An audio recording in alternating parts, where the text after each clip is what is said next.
Everybody, Fletch from All Things Overlanding here. On today's very special episode, I've got Will from Venture to Rome with me.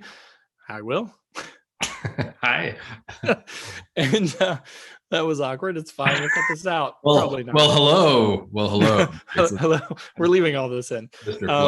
But today we're going to be talking about a sort of a topic that we've talked about a little bit in the past together, and that is best campsites we've had, as well as the worst campsites that we've had, and kind of how we go about finding those campsites. So the cool thing is it's going to obviously be my perspective and Will's perspective. So we want to give you guys a little bit of different take from our different viewpoints. And, you know, him being out west a little bit more than me and having some cooler stuff to see, I think will probably help with some of you guys. So that's going to be our topic for today. All right, so before we dive into it, though, did want to touch on my featured partners. Rugged Bound Supply Company, amazing company. They make awnings, they make rooftop tents, they make roof racks, they make all kinds of super high quality gear, like my new rooftop tent that I've got. So if you want to check them out, definitely click through that link in the description below. Last US Bags, again, American-made company. They make all their own stuff. They're from out west too, and they have some awesome bags. So if you click through that link below, it'll take you to Overland Addict's website, actually, because he sells all their stuff, and he's the next featured partner. Overland Addict has amazing, like, premium quality gear on their website. Awesome stuff. So if you're looking for that kind of overlanding gear and some good recommendations from a real overlander, definitely check him out through the link in the descriptions below. And then last but not least, Northology Adventures. They have some awesome guided tours and like off-roading and overlanding trips up in like the Wisconsin, Michigan area, and also a free monthly overlanding/outdoor magazine. Totally free. So you should check that out as well.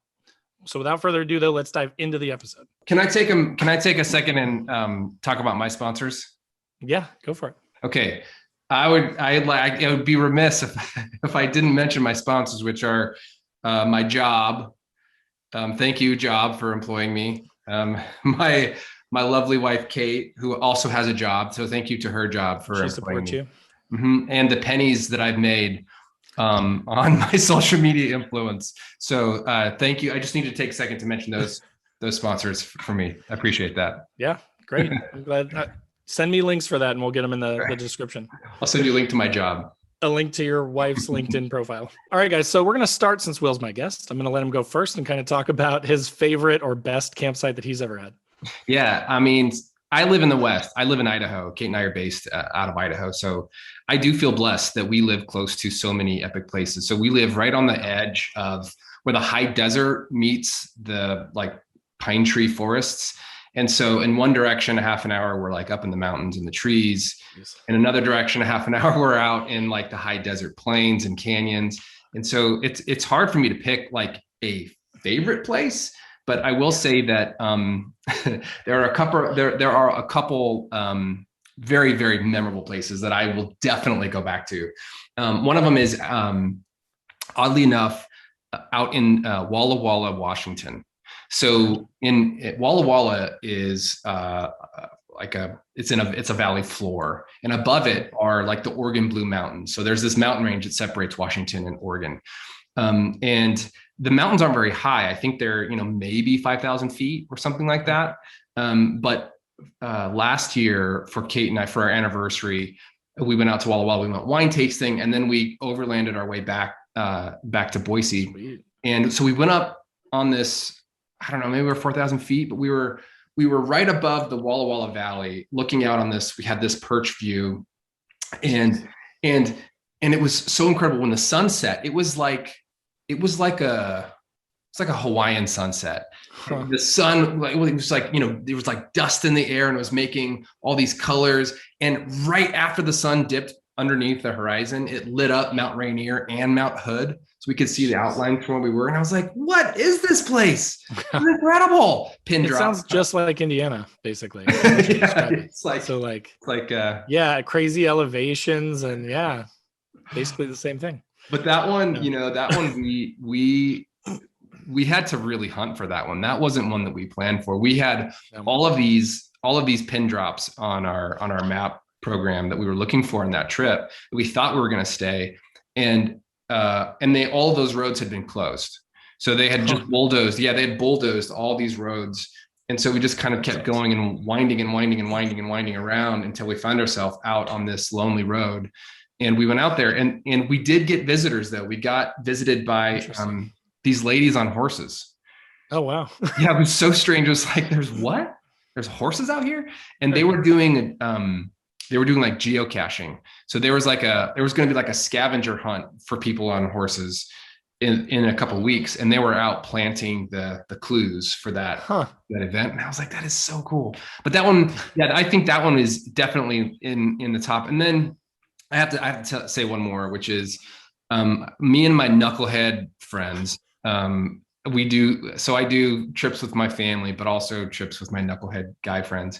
We went up to a place called Boulder Basin, right outside of Ketchum, Idaho. So lots of people know Sun Valley. It's kind of a famous ski resort in Idaho, but it's right in the middle of the White Cloud wilderness and these amazing, huge mountains. Not huge by Colorado standards, but 10, 11,000 feet. And we drove up this trail that's not supposed to be driven on.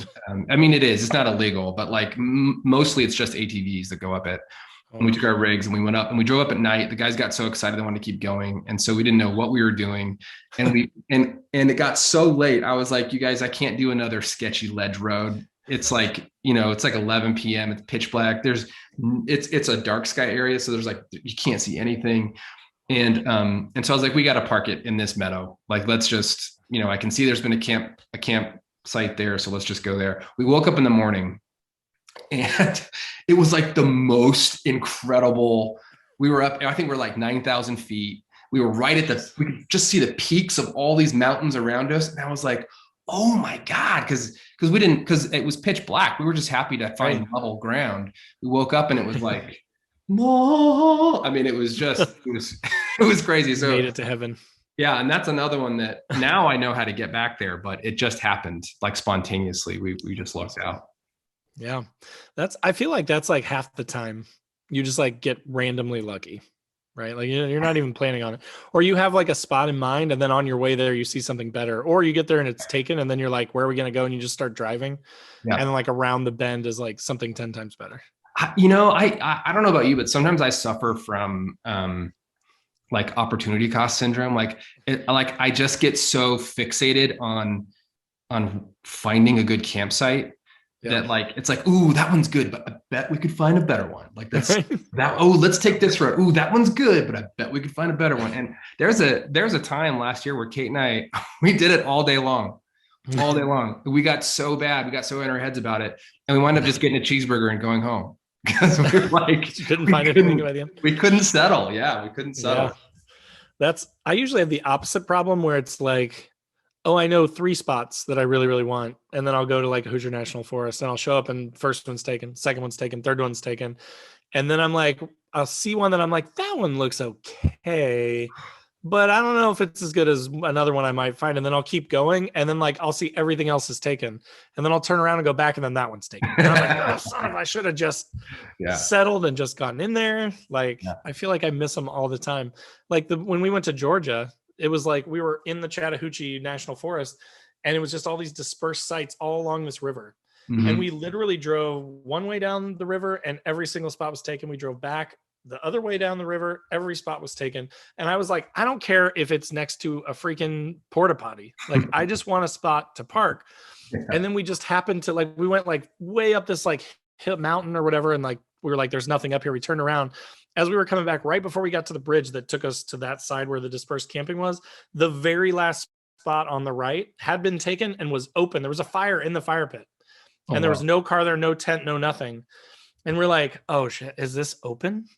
And we pulled up and we talked to the people next to it. And they're like, they just left. They just packed up all their stuff and they left. And we were like, okay. And we took it. And it was magical. Like, I didn't even care that it was the only spot open.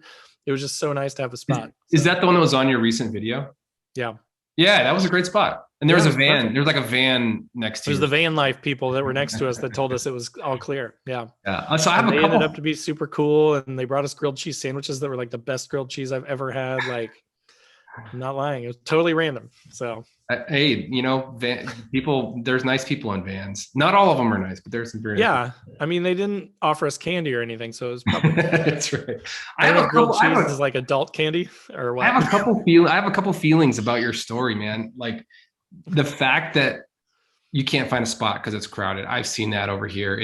with the lockdowns that have happened, people have just flocked outside. I can't wait for like the movie theaters to be open in full force again, so people can go out on the weekends instead of going out. Right. Because we've just seen it packed to the gills. We've talked to rangers, many different rangers in many different parts of the state out here, and they all say the same thing. They say we've never seen anything like this. It's just insane. So that part I have a feeling about, which is, I am all for people discovering the outdoors, but Sure.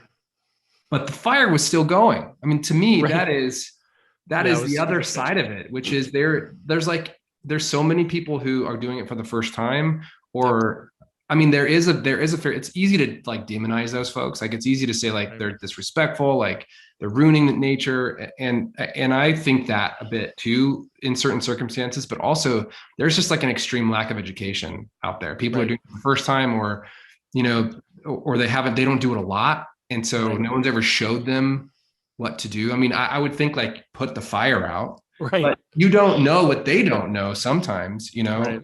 So I was kind of worried they were going to come back because it was so weird that the fire was still going. Like I was like, but they packed up their tent and everything. So that's what was weird, but they never came back.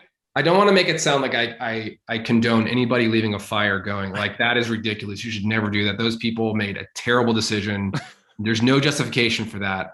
But I don't think that they're also maybe terrible people. I think that was just a terrible. And it made it really easy for us. We just rolled up and grabbed some sticks and threw them on it. Literally warm for you when you got there. Yeah, they literally warmed up the campsite for us. So it was great. So how do you find your, like, do you like pre-planning to find your sites? Yeah, that's pretty much, it's one of two completely opposite ends of the spectrum for me. So it's either that I will do a lot of pre-planning and like hit up a bunch of like local, I join groups before almost every trip that I take. So like when we went to West Virginia, I joined like West Virginia Overlanders and, Monongahela National Forest group. And, I went to the website and I searched around and stuff. And, you just try and learn about these things. Now, luckily for me on that trip, there was another guy that was going, and this is the other end of the spectrum where I did no planning, right? So like on some of the trips, like I'll join the groups and I'll ask like, hey, does anybody have any like really good spots that they could privately give, share with me, that kind of stuff. Or in this case, I was like, hey buddy, you want to plan it? And he's like, yeah. And so then I just like showed up and just stayed on his bumper and just followed him around. And he had done basically what I said I would do, like go to a Facebook group, join some of these places, search around, find the spots. But I mean, that actually led to one of my favorite spots of all time on that West Virginia trip. The first night that we went out there, it wasn't a terribly challenging trail, but there were a couple of little water crossings. They're probably like hub deep. And like, so that was kind of fun. But then we got there and it was, I kid you not, there was like a picnic table that was made out of lumber that looked like it was from like the prehistoric era. It was like huge, chunky, thick lumber. And the whole thing was covered in moss. Like it had not been touched for centuries. Right. Yeah. And like, it was beautiful. It was right on a creek that was flowing right by. And we later discovered after we set everything up, we were like, let's go like walk down the road and see what we can see. And one of the other guys had gone ahead and he's like, dude, you guys have to come up here and see this. And we go up, it's like a quarter mile down the road. There's just like an unmarked path that goes off the road to the right. And he had walked down here and he was like, dude, you have to come and see this. We walked down this path, like, I don't know, 100 feet maybe. And it opens up to this like rock outcropping with a metal like fence around it. Like a pole, like pipes, like a pipe fence that goes around it, because then it drops off like 500 feet off the edge of it. And it just opened up in this beautiful, like you could see the mountains and the valleys and everything from this, like a beautiful overlook. And that creek that was by our campsite had fallen way off and was like going down through that valley. And so like, just like a quarter mile away, it was like a totally different place, like most beautiful views ever. And so it's like, where was this, in Virginia? This is in West Virginia, in the Monongahela National Forest. Oh man. So, but I mean, it's just, like somebody, he had asked someone in a Facebook group and they're like, this place is really good. It's not too hard to get to. And we were like, okay. So that was our first night. We left at like Thursday at like 6 p.m. and drove till midnight, and then slept in our cars for like 2 or 3 hours until our buddies that had to leave later caught up with us. And then we drove the rest of the way, like 3 a.m. till like 8. And then got there and overlanded all day, and then found this spot that like mid-afternoon probably, and like set up shop and hung out, caught the sunset and everything. Oh, so nice. So good. That's awesome. West Virginia. Yeah. West Virginia. It's beautiful. So like, so you just hop on Facebook. And then do you like, how do you mark them on, like, how do you then go back and find those places? Or did you like, remember what was that? Remember MapQuest? Remember when like you had to like print out MapQuest directions and then I'm old enough for that. You're driving? Yeah. No, I mean, I basically kind of do that with Google Maps. So like I have Gaia, but I need to learn it. I know I always say this, I'm really bad about it, but typically I'll throw it in my Google Maps and then download that whole area. I mean, it works fine. You know, as long as if it's predetermined, you're fine. If you have to like mark things, that's what I don't like about Google Maps is like in the moment, if I find something, like it's really hard with no reception to mark stuff. But if I pre-plan it and have GPS enough to get there, then I'm usually fine.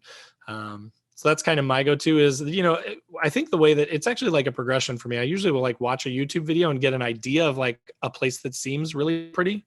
Yeah. And then I'll go and try like the Monongahela. I'd never heard of it before that trip.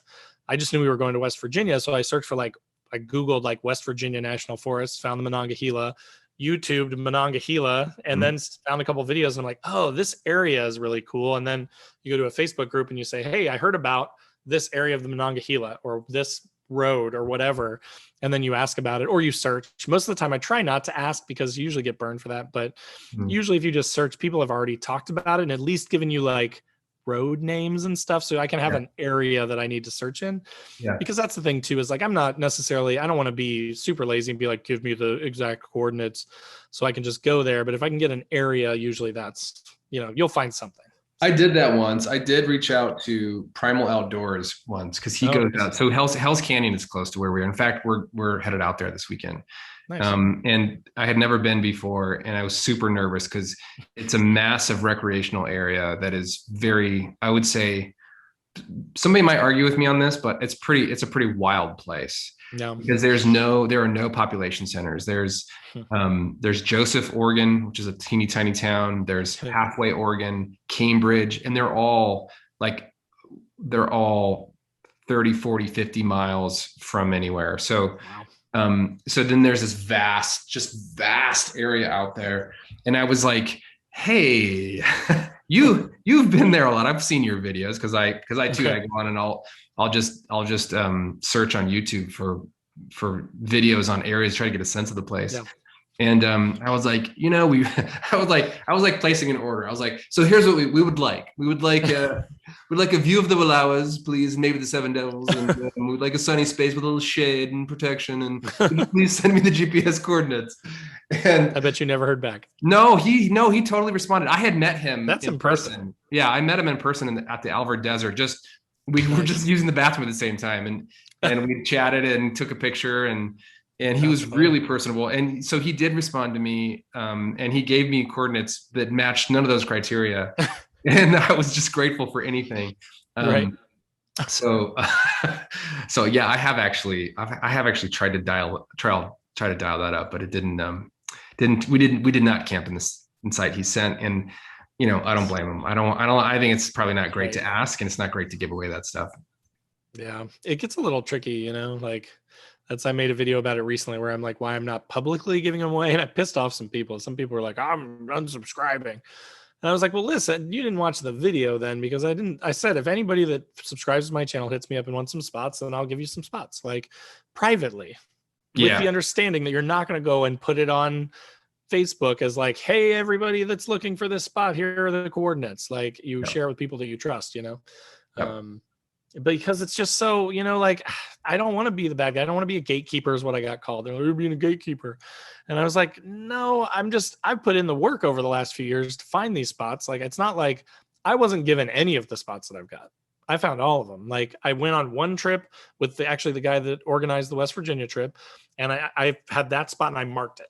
And that was my starting point. And then every time I went down there, I would go a little bit further and I'd find stuff, you know. And again, I'm happy to share it, but I at one time I literally had a plan to like do the like campsite by campsite, like walk through of Hoosier National Forest, like a whole series of like, this is the fern spot, this is the pond spot, this is the, you know, and like walk people around and talk about the pros and cons and where it is and put the coordinates in the descriptions. And like map the whole Hoosier National Forest. And everybody's like, yeah, do that. I'd love to have that. And then the more that I saw, the more I was like, there's no way I can do that. Like I I just don't, it's not the loyal subscribers that are going to do it. It's the random person that's like, where do I camp in Hoosier National Forest? And boom, it pops up and there's a coordinates, Unfortunately, there is a risk. I mean, there is a risk, not even if you have a popular channel. Right. Like even if your channel's not super popular, there's a risk that when you put something out there, like on the public record, that's searchable in a database like YouTube, that it can go bananas and you can do harm to a place unintentionally. Yep. And so I get the inclination to keep it private, but also to share. We posted a video of a quick guys trip we did in this really beautiful spot along the Boise River. And it was like this really beautiful perch campsite that we had, really flat and green and just all the things that make it was like A+. And I was public about like, it's along the Boise River, it's between these two places. But then, some people really wanted me to post the GPS coordinates. And I was like, just DM me, man. Like, I'll show you. And one person did, and here's a cool thing. One person did, they were like, it looks awesome. I want to go there for my friend's birthday. Can you share the coordinates privately? And I did. And he actually just today on Instagram DM'd me the picture of his trip and was like, thank you so much. We had such a great time. And like, that's great. Like, I love that, sharing it with other people. And it looked obvious to me on their pictures that they were taking care of the place. And so that's, that's neat, I think, but doing it publicly I'm hesitant. You just don't know who's going to get it, right? Like, I'm not worried about people that are into overlanding. I'm worried about, somebody that just randomly, to your point, is like, oh, I just heard about this dispersed camping thing. Coordinates for camping in Hoosier National Forest, and then somehow my website comes up or something, and it's like, here's where you go to spray paint trees. Like that's not what I'm looking for. But so tell us about I haven't asked you back like how you do trips, because you do way more you're way extra compared to me in a good way, not in a bad way. You are like actually competent at like orienteering. Yeah, well, so I am. Like we're all super nerds. Let's be real. Like anybody who's really into this stuff and is doing what we're doing is pretty nerdy. And so I nerd out with Gaia GPS. I have whatever subscription you have. I don't know if it's like the gold or the extra gold or the platinum or whatever it is. I got the one that got me the layers that I need. And so I do like a lot of different layer searches, but ultimately I start with YouTube. And honestly just Googled looking for images of a place. And sometimes I do that first, or sometimes I'll be on Gaia GPS. Like that's how I go to sleep at night sometimes. I made a t-shirt last year that said, I dream in topo. And because like literally I started dreaming. It was like the Matrix, how like pretty soon you can see that the numbers become pictures. That's what the map layers were doing for me. So I'll look and now I can look at topographic maps and start to see what would be a good campsite. And depending on the layers that are up, you can look at the sat photo of it, but sometimes that's not clear or it's outdated. And I use one of the layers that I use the most it's called NeoTrex. And what's great about that is it shows public land, private land, state land. So it has all these. I have made the mistake. I have been the guy who drove into private land, and at like 10 o'clock at night, there was like 5 of us rolling through, and we were just like, how do we get in here? We need to get out of here as fast as we can. And we did, we closed all the gates and all that. But after that, I was like, I need to know where that land is. And so I use that and I look and I just look when I have an idea, when a place sparks my imagination, like when somebody says a name or you see a picture of something, you're like, what is that place? I'll go to the map first and I'll just start looking at it, and I'll look at, where are the roads, and I'll start dropping pins, and I drop, and I'll show you my Gaia GPS here in just a second. I drop a ton of pins around a place because, like I said earlier, I suffer from camp perfectionist syndrome.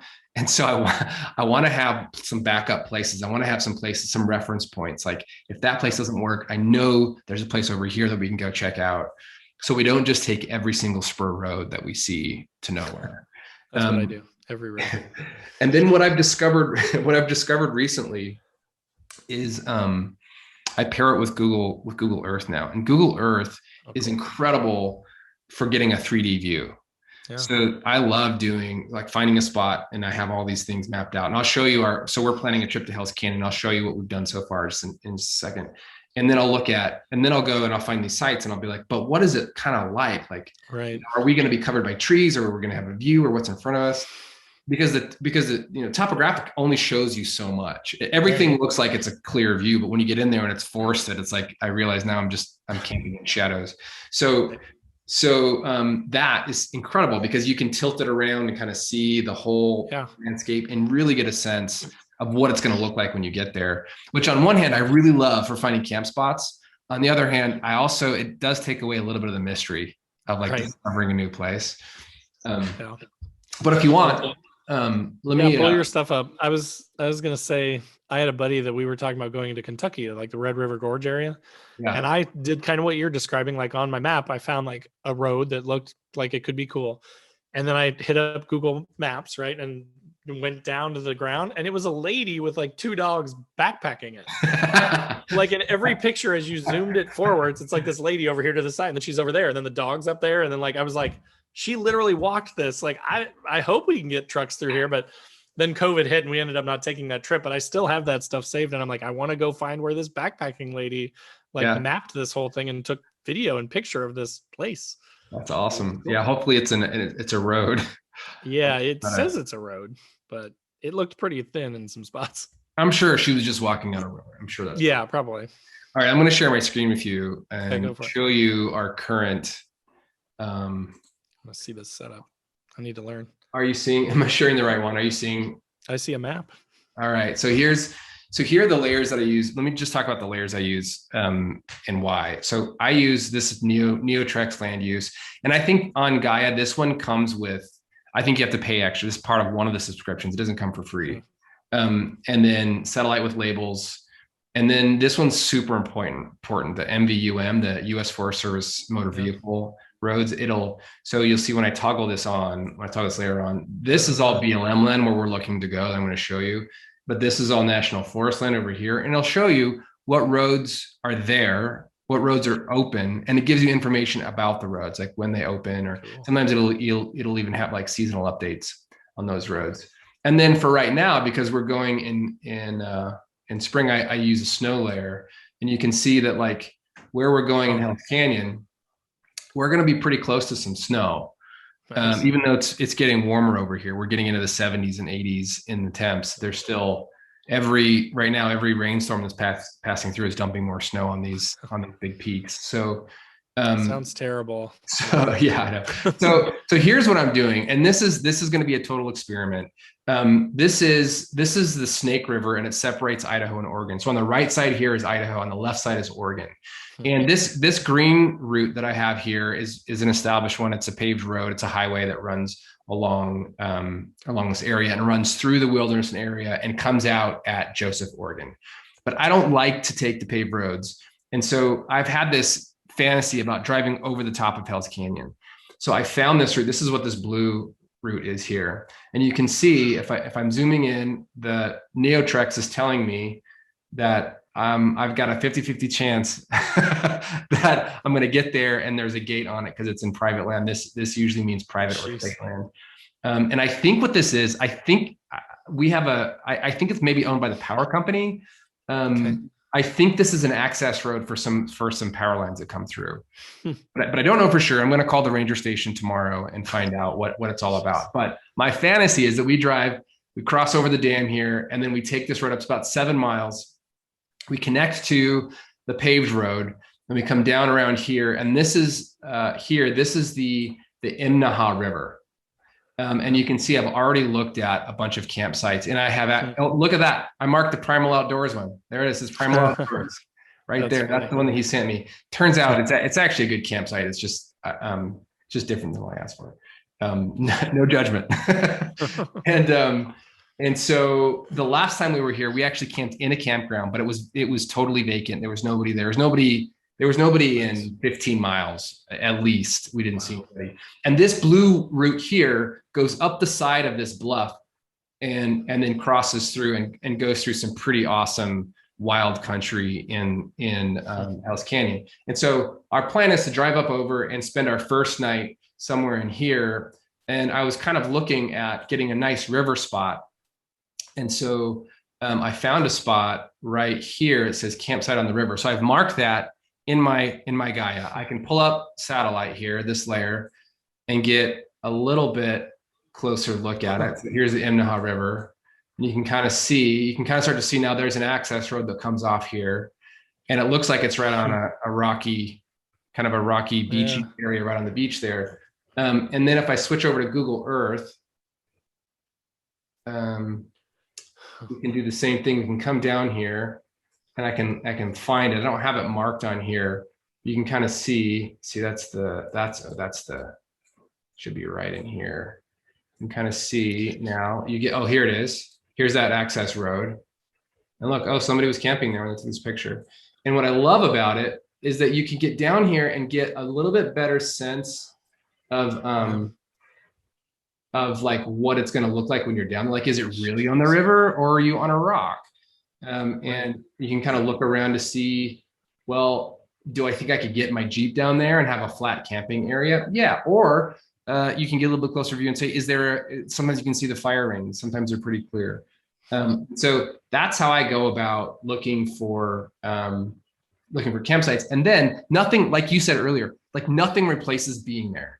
So then when I'm there, I'm dropping pins like crazy, or, I'm driving, I'm like, hey, drop a pin, look at that place, drop a pin. And so before you know it, you've got a Gaia, let me take off these layers. Before you know it, you've got a Gaia map that just looks like it's littered with stuff. Yeah. And, that's just kind of the Hell's Canyon area there that I've spec'd out, and we kind of going farther out, you can see some of these other areas in Idaho and Oregon and, Washington that we've looked at. And you keep going out and you see down here in like the Oliver Desert, places we've looked at. And I could, maybe I'm a little obsessed. That could be true, but a little bit. That's a lot of pins. It's become really valuable to me. Those, those markers. And as we go out, if one's trash, I delete it. I try to keep it updated, but you never know when you've got a million people out there camping. You got to go from site to site to site. The nice thing is in Idaho, there's no shortage of sites to camp. There's just tons of open space. Yeah. I told you guys we're moving in with you, right? Like, come on out. We are getting ready to move, but you didn't know it, but we're moving into your house. So we do have a guest room. Have the puppy and the cat and the kids and the wife. Yeah, so we just need like one room, one bed, and then we'll just go sleep in the truck. Yeah, I guess you have a tent. So that's I have a tent. Yeah. So what about we talked about best sites and how we find them. What about what's your worst site? What's the worst place you've ever camped? I mean, my thing is like, if I'm camping, I've camped in my backyard. Like, I've literally, when I had my do-it-yourself rooftop tent, one night I was like, I just want to test it. And I want to test it not in the middle of the actual woods. Like, I just want to test. So I pulled my truck in my backyard. My neighbors probably hate me. And I literally set up the tent and had a fire in our fire pit in the backyard. And like, I've done that. It's like, I'm like one of those weird people that's not super picky. Like, I'm not as OCD as you, although I do I love the like beautiful ones. My biggest thing is like, I want privacy.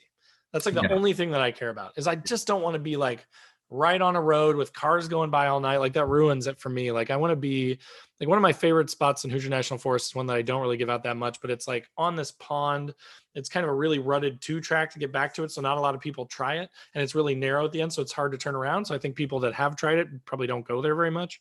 But it's like, it's sort of like just on this one sort of gravel road. And again, it's not marked or anything. It's so hard to find that like, I don't think people go there very often, but like, I'll stay there for a night and I'll hear like 2 or 3 cars go by the whole time I'm there.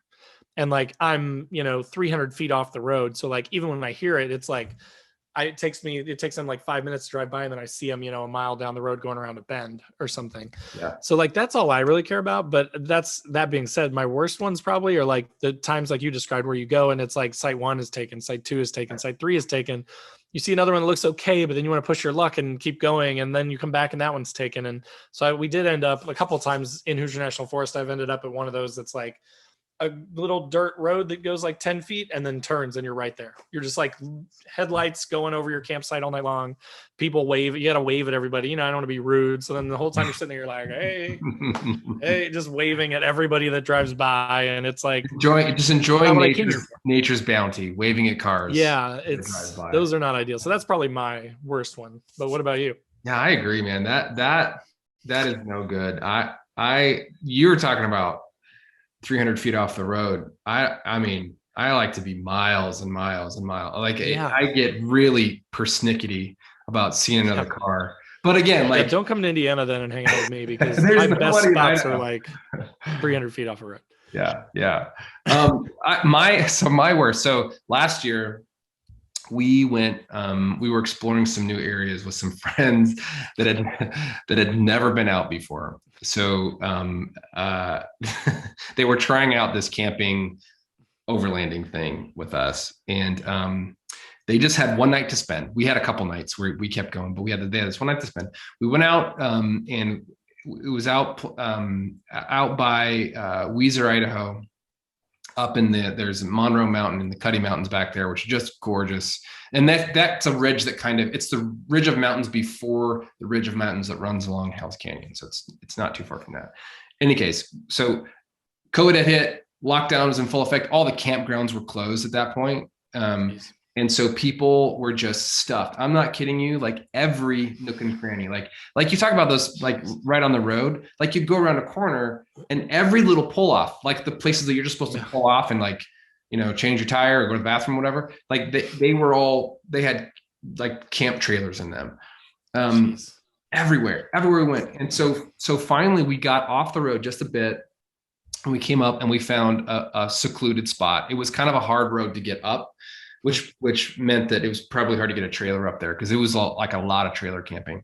And so we decided, let's set up. This is it. It's like getting late. We need to have dinner, feed the kids. We're setting up. We're going to camp here. And we got out and there was like this smell. It was like a real musky, like super musky, just disgusting smell. But like there was times when it was there, and then there was times when it would go away. And I was like, okay, that smell's gone. Nope, there's the smell's back. There it is. And my friends who were with me were saying that it was elk musk, like elks. It was like mating season for elks, and they were just like, they had like musked, whatever that means. Like they had done some business on some trees to make it known that they were there for the female elks, and it was super gross. I mean, it smelled like just like you would imagine. Yeah, sounds. And then, so I thought that was it. And it's still, in hindsight, it still could have been mostly that. But then we were just kind of walking around the area, and one of our friends came back and she said, "Oh yeah, there's another smell contributor, which is there is a dead deer carcass that's just about 100 feet from our camp." Nice. And I was like, yeah, I mean, that's the putrid part that I'm getting the putrid, I'm getting the musk and the putrid together. Yes, it's like a perfect storm of grossness. And then the camp or the forest ranger showed up, and I was like, my first reaction was like, is it okay if we're camping here? Like, did we make him, like, I don't know what's going on with all this crazy COVID stuff. And he's like, no, you guys are fine. And so we were like, well, there's a deer carcass back there, you should see. And he looked at it and he was like, yeah, I mean, you guys, so you're going to stay here tonight? And we're like, I mean, we're unpacked, we're staying. He's like, okay, all right. You'll probably be fine, but it's pretty clear that somebody's using this deer carcass to bear bait. And in Idaho during that time, he was telling us that it's illegal. They shouldn't be doing this right now, but they have done that. What they do is they kill a deer and they leave the carcass, and then the bear comes and the bear eats the carcass or eats part of it. And then they bring their hunting dogs, and the hunting dogs pick up the scent of the bear, and they follow the hunting dogs to go kill the bear. Jeez. Bear hunting is legal in Idaho and lots of places when it's in season and all that. But it gave me, not that being in a rooftop tent would save you from a bear by any means. And, it's black bears where we are, so they probably just go for our food. But the fact that I was sleeping with my kids in my rooftop tent, knowing that there was something wafting in the air that's meant to attract a bear was probably, that on top of the putrid smell, was definitely the worst place. Yeah, yours is worse than mine. Mine was just mildly inconvenient. But didn't you? But I've heard a bear bait story from you before. Didn't you have a bear bait I campsite? did, yeah. In the God, what I don't even know what it's called. It's the Nicolette Chimamacramon. I can't say that Oh, sure. Yeah, national that's forest. no, It's in Wisconsin. Yeah, that's exactly how you say it. Yeah. yeah. I think I nailed it. But it was last year on my way back from Core. Like it started to rain the last day, which Cindy, the person who organized it, told me later, like, oh, it cleared up and it was great. And I was like, fantastic. But like from up there, it's like a 10, 11-hour drive for me. So I'm like, you know what? I'm going to drive like 3-4 hours south, hit up this national forest, spend the night there. And then that way I only have like a, 7-8 hour drive the next day. And I get there and I'm kind of like driving around, and same as you, right? But I didn't have any pre-plan. Like I literally the day of decided I'm just going to go to this national forest and find a spot. And so I'm driving around. I'm like, I don't know if I'm allowed to be here or not. Like, is this okay? I don't know. So then I found this spot that was like mildly secluded and like back in the woods. And there was actually, because a lot of it was kind of just like open and sandy kind of. And then I finally found this spot that was like wooded, and I parked my truck and I popped up my rooftop tent and set up my awning, did the whole thing, started cooking dinner. And it was just starting to get dark, like 9:30 probably. And I'd had a couple beers by this point. And a pickup truck, I hear a truck coming down the road. And like, this is like a fairly secluded, like I had to drive like a trail, like 10 minutes back to get to this spot. And I hear like a vehicle's engine coming. I'm like, God, what is that? And this guy pulls up with his kid in a truck, and he like gets out, and I'm like, hey, am I not the same as you, right? Like, am I not supposed to be here? Is this private property? Or I have no idea if I'm allowed to camp here or not. And he goes, no, you're fine. And he goes, I was just coming to check on my bear bait that I have right back there behind your site in the woods. And like, I'm from Indiana, so we don't have bears. So I was just like, cool, man. And he was like, yeah, but don't worry about it. I'll just come back tomorrow. I was like, okay, have a good night. And he's like, you too. And then he left, and I'm like, man, I'm so glad I have a rooftop tent. Like, I did not know what I was getting myself into. There is a sense of security, as false as it may be, Yeah. when you're up on top of your rig instead of sleeping on the ground. Yeah. Yeah. That's awesome. So similar experience, but I didn't have any kids with me or anything. And I thought that guy was coming to kill me or something because I was on his private property or something. So. I think that's anytime I meet somebody in the backcountry, that's like my first reaction is like, are we friends? But they're always super nice. Yeah. Like he was super nice. Yeah. 100%. They've always been. There was one time. Never been murdered yet. I haven't been murdered. There was one time we were on a trip out to Jarbidge. This was this year. The video in March. Yeah, we made a video of that trip. But what I didn't show is out there, it's real. It's real Wild West. It feels very Wild West out there.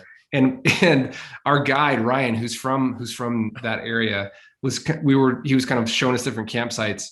And he was like on the ready. He was like, yeah, oh, yeah, this is a great campsite, fellas. Oh, wait, there's somebody sitting on a picnic table.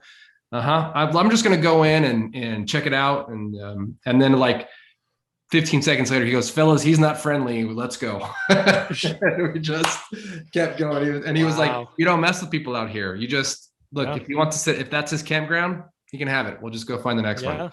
No, we're not here to fight. All right, guys. So that was the episode. Thank you to Will from Venture to Roam for being with me. Appreciate it. It was a lot of fun. Yeah, this was a ton of fun. In fact, we should do it again, I think. Talk about more dumb stuff. And you should come on my channel. Let's do this and have this over on my channel as well.